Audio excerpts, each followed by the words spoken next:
On to the fall campaigns. I'm Ed Kelly, editor of the Oklahoman. With me from Washington is Mark Green, national editorial writer for the Oklahoman and a frequent contributor here on News OK TV. This is a big day, Mark. The conventions are now over and the fall campaign is in full swing beginning this afternoon. Who, in your opinion, got the most out of their conventions, Democrats or Republicans?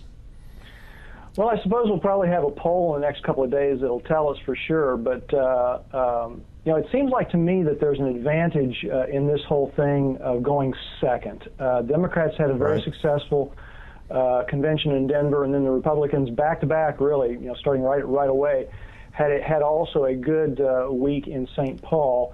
And of course, their convention really very much highlighted by the national debut of Sarah Palin. Really a crackling speech that she gave Wednesday night. There's a lot of forward and positive momentum for them coming out of their convention. And because they went second, I think that the impression is fresher, and they'll see a bump in the polling, no doubt. And I think that probably you could lean toward the Republicans, not by a great deal, but they were behind. So this is going to narrow up the race a little bit, and I think they'll look at their convention as a very successful and maybe a little more advantageous to them. Now, the thing about it is the momentum that comes out of these things is kind of like snow in Oklahoma. It may show up very briefly, and then it's gone. Yeah, sure. What will be the dominant campaign themes that each side will zero in on in the next 60 days between now and Election Day? Well, I think for the Democrats and Barack Obama, it will be, I would expect they will do more of the same. The themes of change and hope and his charismatic leadership, his projection as a thoughtful, intellectual thinker. I think those themes will go forward. It has been successful for them so far. Right. They're in the lead. I think the Republicans are an interesting thing. They started out their convention talking about McCain's experience edge over Obama.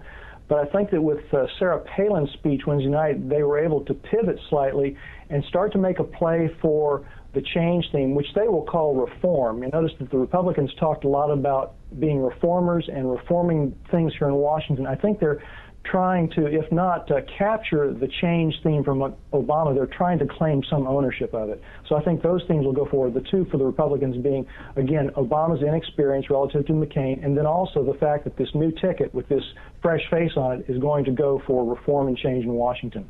Let's talk a little more then about Sarah Palin. What will be her specific impact, not just this week, but again over the next couple of months?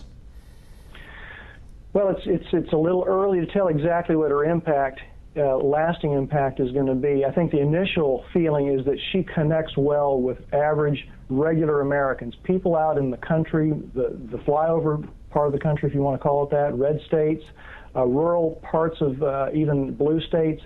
If she can connect, as she did this week, with voters in those places, women voters, not necessarily Hillary Clinton voters, but independent women voters.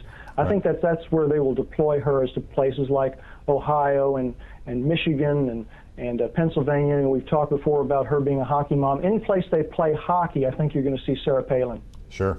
Okay, Mark, thanks. Stay here on News OK for more coverage of Presidential Campaign 2008.